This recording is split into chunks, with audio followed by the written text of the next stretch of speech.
The underdog's journey.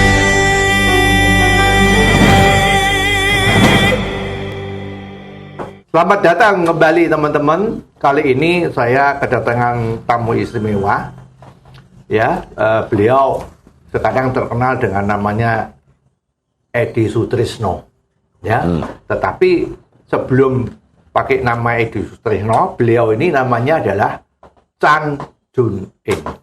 Ya, beliau dari merangkak dari bawah sampai sekarang menjadi pengusaha yang bisa diperhitungkan. Beliau mempunyai rumah sakit yang terkenal, Lestari Raharja. Di samping itu mempunyai restoran yang namanya Benua, mempunyai 3 resort di Borobudur yang namanya cukup terkenal, Sanaya, Omni, dan Kanaya. Oke, sekarang kita saatnya coba ya kita menggali apa yang terjadi dari Pak Edi ini, kok dari sesuatu yang tidak ada tiba-tiba menjadi ada. Ya, kayak apa jalannya itu, suka dukanya, keringet darahnya, macam-macam itu apa ya, supaya nanti bisa menjadi bahan pembelajaran generasi di bawah kita, agar supaya semangatnya dan kehebatannya ini bisa menular untuk membangun Indonesia kita supaya lebih baik. Apalagi ada cita-cita yang namanya Indonesia Emas nanti pada tahun 45. Oke? Sekarang kita akan mulai ya. Selamat siang Pak Edi. Siang. Senang sekali ini bisa bertemu sama. Ya. Saya juga terima kasih sudah diundang Pak Rusmin. Ya oke, sama-sama. Cuman sekarang kan kita tahu ya, Yudu dulu kan dari keluarga yang pedagang yang ada di pasar. Ya, waktu itu pasarnya namanya Rejowinangun. Ya, itu kita ingat bahwa keluarga Yu dari ayah maupun ibu itu pejuang keras untuk menjalankan usaha kelontong tadi. Yang dijual ada macam-macam, ada sandal cepit waktu itu kan sandal paling laris sandal cepit. Ya. Terus ada minyak, ada beras, macam-macam lah. Pokoknya dunianya perdagangan dari orang tua Pak Edi ini adalah ya seperti itu, ya, serabutan. Ya. Nah, sekarang kita coba tanya dengan Pak Edi. Pak Edi, bagaimana latar belakang keluarga Yu yang ada di pasar Rejowinangun itu sehingga kok bisa menghasilkan anak yang demikian hebatnya, itu bagaimana ceritanya? Baik, Pak Rusmin, begini. Saya itu 4 bersaudara. 3 laki-laki, 1 perempuan yang paling kecil. Ya. Nah, pada saat kita hidup tuh di kampung Potlosaran. Ya. Dan pada saat itu kita termasuk orang paling miskin gitu. Miskin, rumahnya gedek, lantainya dari tanah. Kita kalau makan itu 1 telur itu ditambahi tepung, tambahi air biar gede, dibagi 4 begitu. Nah, ibu saya atau mama saya itu seorang pekerja keras. Dia mulai sadar nek punya 4 ini tanggung jawabnya banyak begitu. Lalu dia mencoba bisnis itu jualan roti dengan sepeda kebu. Sepeda kebu itu dulu punya ayah gitu. Dan dia pakai besek muter gitu. Jualan roti. Itu pun franchise, berarti kayak konsinyasi. Oh ya. Tak jualin, nganu yo bayar. Lalu dia bisa buka di toko kecil sekali di sebelah WC di pasar Rejowinangun di selatan itu. Nah, dari situlah berkembang sampai punya toko Kebumen di depan di jalan di pasar. Oh ya. Nah, toko Kebumen itu dari kecil sampai besar, punya juga ngembangkan toko sandal saat itu. Kita jualan rokok, bisa jadi agen rokok Bentul kalau ingat. Disitulah letak perjuangan yang begitu keras. Nah, ada sebuah message atau pesan mama saya. You kalau mau sukses, itu selain kerja keras tok itu nggak bisa sukses. Karena setiap orang yang kerja keras itu hanya menghasilkan sesuatu yang kecil. Nah, makanya you harus sekolah yang tinggi. Yang kedua, toko itu pasti ada siklusnya. Kalau sudah besar, itu pasti akan mengecil gitu. Hidup itu parabolik. You kalau besar sebelum turun, you harus punya inovasi. Nah, itu pesan mama saya itu sangat kuat. Sehingga pada saat itu, dari keempat anak ini, semuanya dididik harus sarjana. Nah, begitu. Nah, saya itu orang yang mudanya nakal lepol begitu. Nakal sekali, sekolah juga nggak mau, bolosan begitu. Tapi otak saya encer begitu. Nah, itu kemudian kita nggak boleh nerusin toko. Maka di situ menjadi tantangan. Tantangan saya untuk berkembang sesuai pendidikan yang diarahkan menjadi sukses begitu. Nah, mama saya ini memang orang pejuang yang keras gitu, tapi pinternya bukan main. Meskipun dia lulusan hanya SMP. Satu contoh di toko Kebumen itu ada 10.000 item. Dia hafal harganya tanpa lihat catatan. Kalau hitung-hitungan, saya mencet kalkulator berapa gitu, sama dia mikir tek cepet dia. Meskipun ada kalkulator ngitung item 20 tuh di jumlah tuh dia dokter. Nah, orang yang hebat. Tapi ya Tuhan berkehendak lain, umur 47 meninggal karena kanker. Jadi waktu itu kan bukan zaman seperti sekarang kan. Kalau sekarang itemnya banyak kan pakai komputer. Pakai kalkulator jelas. Otak kita udah nggak bisa dipakai. Harus lihat komputer baru bisa jawab. Betul. Ya, memang ini berarti anugerah dari Tuhan, mempunyai kemampuan yang istimewa, tidak dipunyai orang lain. Kepada Ibu Yu ya. Luar biasa.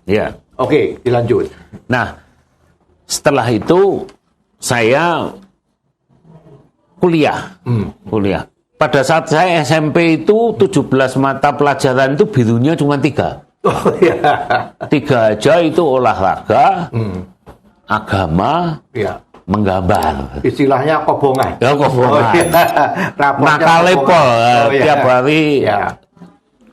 Tulan. Nah, setelah itu saya sadar setelah saya mendapat tantangan dari ibu saya, kowe nek nggak sekolah yang pinter, tak jamin kowe ini nggak bisa sukses. Nah, saya lalu sadar, saya banyak belajar, akhirnya masuk di SMA 1 negeri. Di situ menjadi pola perubahan cara berpikir saya. Lalu saya kuliah di Jogja itu kuliah di 2 tempat. Universitas Gadjah Mada dan Universitas Atmajaya. Nah, karena ketemu teman-teman ini punya visi yang jelas, maka saat itu saya berpikir, wah, talenta saya itu apa, begitu tantangan. Nah, yang menarik gini Pak Hussein, saya itu senang belajar tentang kegagalan. Nah, ini awal mulanya saya itu punya metode untuk sukses itu. Saya senang dengan kegagalan. Jadi teman-teman saya yang gagal itu saya tongkrongi, saya ajak ngomong. Nah, dari kegagalan ini saya dapat ilmu begitu. Karena salah satu untuk you menjadi excellent itu kalau you tahu tantangan yang menjadi gagal. Ibarat seorang dokter. Gitu. Nah, dokter itu selalu mendiagnosa, nek you punya penyakit ini, kalau kamu melanggar ini pasti nggak bisa sehat. Bisa mati. Iya, bisa mati. Nah, sehat itu kalau you punya tekanan supaya kita ini bisa mengatasi. Nah, pada saat itu ibu saya itu dulu orang nggak punya, lalu ke dokter itu semacam sakit hati. Kenapa tidak dilayani karena miskin? Nah, makanya dia dendam. Dendam. Dokter besok anak buah saya. Nah, pada saat tahun 77-78 itu nggak ada bisnis yang mau bisnis rumah sakit. Karena itu rugi. Bisnisnya hotel Ya. atau toko tos serba begitu. Tapi mama saya itu karena dia orang miskin, dia ingat bahwa kalau dia sudah sukses harus menolong orang yang nggak punya. Ya. Good. Nah, makanya dia bikin rumah sakit meskipun wali kota teman-temannya bilang bisnis rumah sakit itu merugikan. Ya. Tahun 79. 79. Ya. Nek sekarang menguntungkan. Nah, Seperti you ya. ya. Nah, pada saat itu ibu saya hanya mengelola 2-3 tahun, dipasrahkan saya, masih mahasiswa. Langsung diberi tugas mimpin rumah sakit. Ya. Nah, pada saat itu saya memahami, wah ini mekanisme kayak dokter ini menjadi pas gitu untuk mengelola rumah sakit. Yang jelek-jelek saya potongi. Ibarat pohon itu yang kuning-kuning itu saya potongi. Nah, kalau dipotong itu sakit, Pak. Ya. Tapi setelah itu menjadi besar dan hijau. Ya. Nah, rumah sakit juga gitu. Yang jelek saya PHK semua, yang bagus saya toto dan saya beri tantangan. Ya. Karena dengan cara seperti itu kita hanya bisa berkembang. Ya. Apalagi ini bisnis tidak menguntungkan. Ya. Banyak sosialnya. Oke, Pak Edi. Tadi you mengatakan you kuliah 2 universitas ya. Iya. Satu Gadjah Mada. Iya.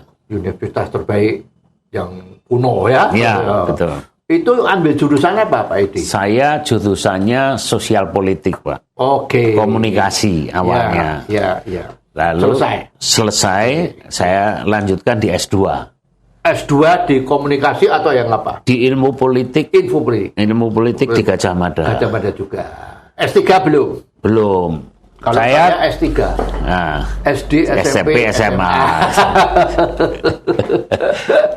Setelah Gadjah Mada, you kan tadi ngomong kalau di Atmajaya. Iya, Ambil fakultas hukum. Oh, hukum. Ya, Terus kuliah lagi S2 ekonomi. Ekonomi di IPWI. IPWI. IPWI itu di Jogja juga. Cuman saat itu saya buka kelas di Magelang. Oke. Termasuk Bu Tanti, istrinya Pak Wanking itu Oke. ikut dan beberapa. Ya. Itu untuk Artinya buka kelas itu bagaimana? Universitas IPWI ada di Jogja, kemudian dia mau dosennya itu datang ke Magelang. Oh, nah, jadi pesertanya adalah orang-orang Magelang. You yang koordinir. Oke. Dapat cuan nggak itu? Saat itu kita tujuannya untuk menyumbang sebuah gereja. Oke. Jadi hasilnya tidak kita nikmati gereja. Ada 2 visi di situ. Ya. Membuat ilmu orang Magelang biar lebih maju. Yang kedua sosial. Oh ya. Nah. Itu tingkatan apa? S2, S3, S1? S2. Oh, MBA Master. MBA Master. Iya. You sebagai mahasiswanya. Mahasiswanya juga, iya. Oke. Ngomong-ngomong tadi ya, itu waktu you sebelum masuk ke rumah sakit, meneruskan ibu itu. Iya. Pak Edi kan mengatakan bahwa you banyak sekali wawancara dengan teman-teman yang di Jogja waktu kuliah itu yang gagal. Gagal, ya. Ya, berarti you menggunakan prinsip kegagalan adalah pangkal keberhasilan. Betul, gitu ya? betul. Ya, itu apa yang menarik dari yang gagal-gagal itu? Apa you bisa cerita? You dapat apa? Dapat sesuatu apa yang gagal itu menjadi pelajaran bagi you itu apa saja kalau you masih ingat? Begini, Pak. Seseorang yang sukses itu pasti punya mindset dulu. Ya. Nah, saya mempelajari perusahaan-perusahaan yang gagal, teman yang usaha gagal, atau hotel yang gagal, atau restoran yang gagal, itu karena mindsetnya juga keliru. Oh, ya. Nah, saya awalnya dari mindset. Ya. Mindset saya, setiap saya usaha harus berhasil. Ya. Nah, maka kalau berhasil itu lawannya orang-orang gagal. Oh ya. Nah, orang gagal. Nah, saya seneng tuh dengan orang-orang gagal. Iya. Karena orang-orang gagal tuh butuh pendampingan, butuh saran. Saya seneng ngompori begitu. Nah, maka saya itu di focus of kegagalan. Oke. ilmu ini memang jarang orang punya. Biasanya orang itu punya mentor. Ini loh cara berhasil, sistemnya ini, tujuannya ini, gitu ya. Lalu planning, planningnya supaya berhasil, you punya planning ini. Teori gitu ya. Teori ya. Nek saya nggak. Ini kayak gini tuh terlalu lama. Belajar sama-sama orang-orang yang gagal. Bagus. Nah, maka mindset saya, nek saya itu iso ngatasi kegagalan, jadinya berhasil. Ya, betul. Nah, ya. Rumusan yang sederhana. Nggak usah, you punya planning, you punya strategi, you eksekusi, kemudian evaluasi. Ya. Itu nggak usah pakai itu. Gabung saja. You jangan gagal. Kan kalau nggak gagal kan berhasil, Pak. Ini shortcut. Ya. Jadi ini seperti semangat yang entrepreneurship, ya. Ya. Pengusaha itu ya kayak gini ya. Teori-teori itu mendukung aja. Yang penting jalankan. Jalankan dan berhasil. Dan berhasil. Nah itu. Kalau tidak berhasil, buset ya. Wah, berarti saya gagal lagi. Gagal lagi. Nggak apa-apa. Oke. Buat lagi. Buat seperti lagi. Saya mengatakan saya buka rumah makan 5 itu bangkrut. Oke. Karena petunjuk dari orang pintar katanya. Jadi sebelum ini you sudah punya pengalaman buka restoran 5 kali bangkrut. Semua bangkrut. Bangkrut. Oke, coba ceritain tuh. Nah, tapi saya kan mengatakan Tuhan itu menciptakan kita itu nggak ada yang nggak sempurna, gitu. Pasti sempurna. Makanya saya mengatakan nggak mungkin kalau saya buka rumah makan kok seumur hidup nggak bisa. Gitu. Nah, setelah itu saya buka rumah makan Ubud di Kampung Ubud. Sebelumnya itu saya, saya begini, Bali. Iya, bukan Ubud, di Kampung Ubud. Saya itu juga bisnis properti, Pak. Oke. Jadi saya buka perumahan, bikin ruko gitu ya. Nah, saya punya properti Kampung Bali sama Kampung Ubud. Di Magelang. Di Magelang. Properti. Nah, saya buka kafe di situ. Nah, pada saat itu kafenya bisa jalan. Bisa jalan ya. Berarti saya percaya bahwa saya itu tidak ditakdirkan tidak bisa sukses di rumah makan gitu. Persetan dengan orang mengatakan kowe nggak iso rumah makan, nggak iso sukses begitu. Nah, saya buka kafe Ubud, terus buka Benua di Pagelan. Nah, ternyata ramenya bukan main. Luar biasa. Nah, kemudian saya buka lagi di Benua di Borobudur. Tapi sebelumnya saya itu buka Kringklong di Kalinegoro. Apa itu Kringklong? Ya, Kringklong itu rumah makan dulu untuk nangkring dan nongkrong. Maka tak sebut nongkrong. Makanya Kringklong. Nah, sekarang itu istilah nongkrong dipakai di mana-mana. Biasanya nek kopi itu banyak kenangan gitu. Nah, ini nangkringan gitu. Untuk orang bisa nangkring, maka diberi makanan-makanan ringan gitu. Saat itu saya mengatakan begitu dan saya mencoba. Ini Kalinegoro itu penduduknya banyak, kok kafe nggak ada. Saya buka yang pertama. Tapi sebelum itu, saya misalnya contoh saya belajar kegagalan seorang pengembang. Pengembang itu salahin yang gitu. Pengembang properti. Nah, itu biasanya dia kurang perhitungan.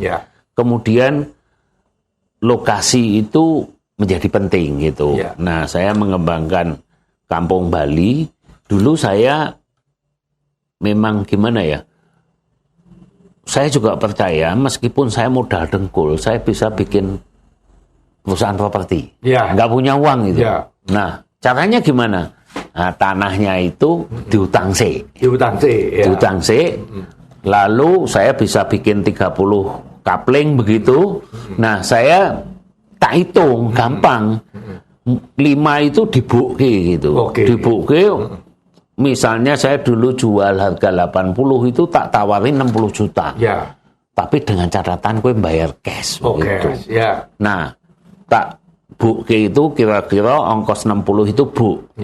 Jadi kalau 80 itu untung 20 juta satu rumah. 20 juta tahun 2003 itu banyak, Pak. Banyak sekali. Nah, saya golek temen 5. Akhirnya saya punya duit 300 juta. 300 juta bayar tanah 100 juta. Ya. Bangunnya iso mlaku, Pak. Ya. Jadi kalau orang nggak punya modal bikin perusahaan properti juga bisa. Ya. Yang penting ini jalan. Ya. Nah, saya belajar kegagalannya apa? Modalnya biasa. Lalu dia semuanya kredit. Oke. Nah, maka kegagalan itu tidak saya antisipasi supaya saya berhasil. Ya.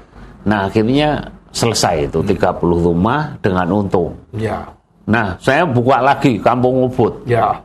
di Meteseh Ya. di Meteseh. Itu juga sama, Pak. Tanahnya nggak bagus, daripada nganggur saya tukune dengan murah, per meter 50.000. Ya. Wah, murah itu. 1 hektar. Ya. Bisa jadi 40 rumah. Ya. Itu pun saya juga sama. Ya. Tak jual 5 yang murah banget, tapi asal cash. Sehingga saya punya duit. Nah, makanya orang bilang, "Kowe pengusaha properti, modal dengkul saja bisa." Ya. Gitu. Jadi nggak mesti nih orang yang punya uang itu baru bisa jalan perusahaan properti. Saya nggak punya uang aja bisa. Gitu. Akhirnya saya ngitung, wah badhe ini kok sidik ya, golek sing gede. Apa? Gawe ruko. Oh ya. Nah, ruko itu ya gampang. Di Ponorogo Square itu saya yang buat. Oke. Itu juga sama. Dia punya tanah, ditawar sama teman saya itu 1,5 juta per meter. Jadi saya bilang gini, tak bayari 1,750 piye? Yo. Asal nek wis payu gitu. Nah, akhirnya saya dapat tanah gratisan lagi. Saya bikin ruko 12 itu, Pak. 12. Terus yang punya tanah bilang, "Aku nek iso aku melu tukune loro." Maksudnya dia dari 12 tuh si 2 itu untuk dia. Nek kowe minta 2, aku ya 2. Gitu. Nah, makanya saya cari yang strategis yang di situ. Kan itu netnya kurang lebih 300 juta bangun, 300 tanah. Nah, akhirnya modalnya 600. Saya jual aja 875, 900 juta. Itu untungnya banyak. Nah, kalau setelah selesai, saya bayar dia itu untungnya 50%, 50%. Nah, ruko itu modal awalnya mahal. Tapi saya bisa gratis. Asal badinya dibagi 2. Jalan tetap. Nah, saya juga pintar, Pak. Yang paling ujung, paling strategis itu saya plot. Nah, itu kan cuman modalnya 800 juta. Saya jual di K24. Pak Dr. Gideon dari Jogja. Pak itu untuk saya. Wah, itu tadi dol, aku bilang gitu. Jangan untuk saya, ini untuk membantu supaya ada apotek K24 di Magelang. Asal cocok regane gitu. Nah, saya jual 2 miliar lebih, Pak. Untungnya saya 1 miliar itu. Wah, itu menyenangkan. Jadi kalau kita punya produk bagus, dintol begitu, untungnya banyak. Oke, Pak Edi, gerakan-gerakan itu sangat dinamis ya, dan kelihatannya tepat terus ya, timingnya juga tepat macam-macam nih ya. Nah, ini kan bukan ilmu sosial, bukan ilmu hukum. Nah, kok Pak Edi itu bisa model-model bisnisnya bisa seperti ini, itu kuncinya dari mana, Pak Edi? Begini, saya itu memang senang memasyarakat. Nah, belajar dari kegagalan tadi. Masyarakat itu kok banyak orang itu banyak yang susah gitu. Nah, maka saya tertarik di ilmu sosial. Tetapi pekerjaan saya itu ilmu pasti semua. Misalnya dokteran. Orang mereka manggil saya dakdok, padahal saya itu uang politik. Tapi gitu. potongannya kan dokter. Jadi saya itu suka meyakinkan. Saya beli alat dokter gigi ya dibilang dokter gigi gitu. Saya juga belajar anatomi, jadi saya tahu siklus penyakit, beli obat-obatan, hubungan dengan dokter, hubungan dengan itu, tapi ilmu saya ilmu politik, tapi kan saya pandai komunikasi. Sehingga saya ketemu insinyur, dikira saya insinyur. Saya belajar kedokteran, dikira dokter. Nah, bisnis saya memang ilmu pasti semua, Pak. Ya. Tetapi saya mengembangkan pribadi saya, Ya. itu juga menjadi anggota DPRD. Oh ya, ada politiknya ya. Ada Masuk di politiknya. politik. Ya. Jadi saya politik juga oke. Pengusaha besar juga oke. Saya juga pernah buka belajar. Misalnya contoh Pak Rusin, saya itu pernah buka warung sate di Kebon Polo. Oke. Jadi ya. aku pengen ngerasake seorang PKL itu atau pedagang kaki lima itu abote di mana. Ya. Nah saya buka warung sate kambing, Ya. emplek-emplek begitu. Ya. Meskipun itu bukan kelas saya, Ya. tapi saya lakukan Yes. begitu. Pengen ngerti abote orang jualan kaki lima kayak apa, nek kudanan kayak apa. Ya. Jadi buka di sana. Ya. Dan bangkrut beneran. Oh, beneran. Tapi itu kan saya jadi tahu Iya, iya. faktor kegagalannya apa gitu. Nah, karena saya ilmu kegagalisme itu kuat. Nah, setiap saya buka usaha pasti harus berhasil. Ya. Contoh bikin hotel. Ya. Saya tidak pengalaman di hotel, tidak tahu manajemen Ya. hotel, tidak tahu cara mengelola hotel. Ya. Saya nongkrongi saja. Ya. Saya punya teman, wah, ya teman saya Magelang lah punya hotel. Ya. Saya setiap sore nongkrongin di Borobudur aja, Oke. tamune sapiro, Ya. angele opo, ngobrol Jadi sama itu, pegawai itu. iya, pokoknya belajar di situ. Nah, saya nongkrongin hotel yang bagus, Ya. seperti Pelataran loh. Oh, Di iya, depan iya. itu tak liatin aja, wah ternyata juga apa yang digambarkan media itu tidak sesuai kenyataan. Nah, saya belajar kurangnya di mana, lalu hotel-hotel kecil, saya nongkrongi di Ya. sana, makan di situ.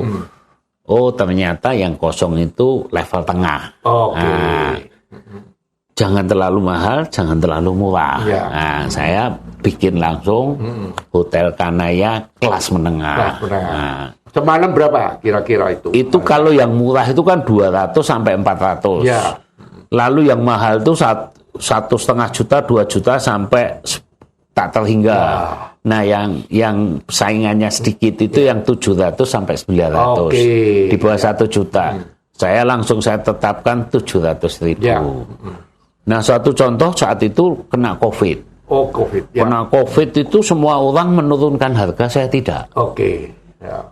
Sampai orang bilang, oh Pak Edi nggak butuh duit. Bukan nggak butuh duit. Saya mempertahankan nilai. Oke. Akhirnya tetap jalan. Ya. Rumah sakit sama Pak. Rumah sakit itu pegawai saya 160. Ya. Kena COVID. Itu pasiennya cuma 1 karena saya nggak nerima COVID. Oke. Pasiennya cuma 1 sampai 5. Ya. Apa yang saya lakukan? Saya tidak PHK. Ya. Semua orang, maaf ya, Hotel Puri Asri PHK, Armada PHK, Atria PHK. Ya. Saya hotel, rumah makan, rumah sakit, pegawai saya 250. Tidak saya PHK satu. Kesehatan di Indonesia itu sekarang mulai ada perbaikan, Pak. Ya.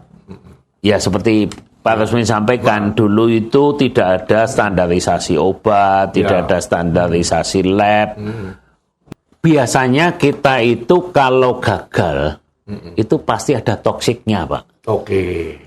Saya deketi, saya kasih jalan di luar, seperti tadi ya. Oh ya. Oh, gue bisnis lebih cocok. Oke.